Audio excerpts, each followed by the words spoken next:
ಪೈಸಾ double ಪೈಸಾ double ಪೈಸಾ double. ಈ game ಅಲ್ಲಿ ಗೆದ್ರೆ ಪೈಸಾ ಡಬಲ್. ಬನ್ನಿ ಸ್ವಾಮಿ ಆಟ ಆಡಿ ಹಣ ಗೆಲ್ಲಿ. ಪೈಸಾ ಡಬಲ್ ಪೈಸಾ ಡಬಲ್ ಪೈಸಾ ಡಬಲ್. ಏನ್ ಆಟ ರೀ ಇದು? ಈ ಆಟ ಏನಂತಂದ್ರೆ ಎಲ್ಲಾ ಕಡೆಯಿಂದನೂ 4 ಇಟ್ಟಿದೀವಿ. ನಾನು ಇದ್ರಲ್ಲಿ 3 ಬಿಸ್ಕೆಟ್ ನ ತೆಗಿತೀನಿ. ನೀವು ಎಲ್ಲಾ ದಿಕ್ಕಿನಲ್ಲೂ 4 ತೋರ್ಸ್ಬೇಕು. ಹಂಗೆ ತೋರ್ಸಿದ್ರೆ 1 to 10 ಟೈಮ್ಸ್ ಮನಿ.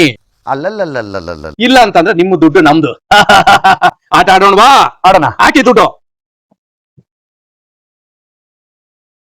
ಎಲ್ಲಾ ಕಡೆಯಿಂದನೂ 4 ತೋರಿಸಿ.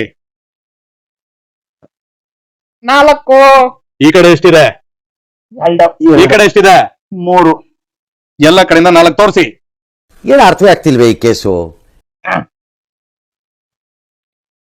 4. ಈ ಕಡೆ ಎಷ್ಟಿದೆ? 2. ಈ ಕಡೆ ಎಷ್ಟಿದೆ? 3. ಎಲ್ಲಾ ಕಡೆಯಿಂದ 4 ತೋರಿಸಿ ಅಂತ ನಾನು ಹೇಳಿದ್ದು. ನೀನ್ ತೋರ್ಸಪ್ಪ ನೋಡೋಣ. ಈ ಮೊಬೈಲ್ ನಿಂದೆ. ತೋರ್ಸುದ್ರೆ ಮೊಬೈಲ್ ದುಡ್ಡು ನಂದೆ. अभी तो रुको, क्लाइमैक्स अभी बाकी. 2 ಎಷ್ಟು? 4. ಈ ಕಡೆಯಿಂದ ಎಷ್ಟು? 4. ಈ ಕಡೆಯಿಂದ ಎಷ್ಟು? 4. ಶಿವಾರ್ಪಣ ಮಸ್ತು. ಬರ್ಲ ಟಾಟಾ.